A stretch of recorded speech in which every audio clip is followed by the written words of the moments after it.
就係今日嘅紫外線指數都幾高喎。係海欣日頭都會幾曬㗎，大家要做足防曬啦。先睇下分區氣温，截至上晝7點，各區嘅最高氣温係介乎26.5至到30.6度，最低氣温就係介乎24.5至到28.2度。轉睇下風勢圖，一股偏東氣流正係影響廣東沿岸。預測短暫時間有陽光，有一兩陣驟雨，最高氣温大約31度。稍後驟雨增多，同有幾陣雷暴，吹和緩東至東北風。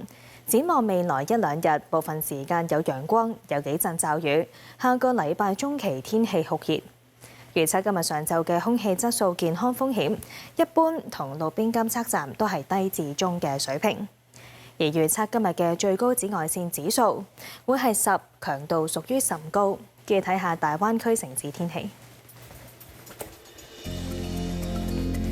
澳門珠海雷暴，中山雷暴，江門有雨，肇慶、佛山有雨，廣州、東莞落雨，惠州落雨，深圳雷暴。聽日先講到呢度啦。